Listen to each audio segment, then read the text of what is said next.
திருச்சி மாவட்ட காவல்துறை சார்பாக வணக்கம். இப்போ வந்து நிறைய விபத்துக்கள் நடந்துட்டு இருக்கிறதுனால அந்த விபத்தை தடுக்கிறதுக்காக காவல்துறை சார்பாக பல்வேறு நடவடிக்கைகள், பல்வேறு அவேர்னஸ்லாம் நம்ம கொடுத்துட்ருக்கோம். இருசக்கர வாகனத்தில் செல்பவர் கட்டாயம் தலைக்கவசம் அணிய வேண்டும். 4 சக்கர வாகனத்தில் செல்லும்போது சீட் பெல்ட் அணிவது பாதுகாப்பை உறுதி செய்யும்.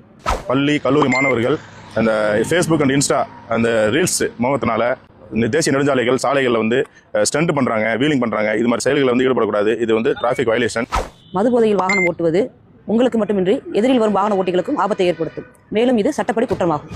வேகமாக போகாதீங்க, அதிவேகமாக வாகனத்தை இயக்காதீங்க. மிதமான ஸ்பீட்லேயே நீங்கள் போனீங்கன்னா உங்களுக்கு அது பாதுகாப்பு தான்.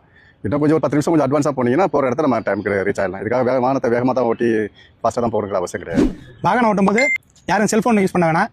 செல்ஃபோன் பேசிட்டு வாகனம் ஓட்டும்போது கவனச்சிதறல் ஏற்பட்டு விபத்துகள் ஏற்படும். அனைவருக்கும் வணக்கம். நான் உங்களுடைய திருச்சிராப்பள்ளி மாவட்ட காவல்துறையின் காவல் கண்காணிப்பாளர் பேசுகிறேன். சாலை விபத்தில் இறக்கக்கூடிய ஒவ்வொரு நபர்களும் அவருடைய குடும்பத்திற்கு ஒரு பெரிய இழப்பாக தான் இருக்கிறார்கள். கடந்த வருடம் மற்றும் சுமார் 500 நபர்கள் நமது திருச்சிராப்பள்ளி மாவட்ட காவல்துறையின் எல்லைக்குள் உயிரிழந்திருக்கிறார்கள் சாலை விபத்துகளில். சாலை விபத்துகள் குறைந்தாலும் சாலை விபத்தில் இருக்கக்கூடிய ஒவ்வொரு நபரும் இந்த நாட்டிற்கும் அவருடைய குடும்பத்திற்கும் பெரிய இழப்பாகத்தான் நாங்கள் கருதுகிறோம்.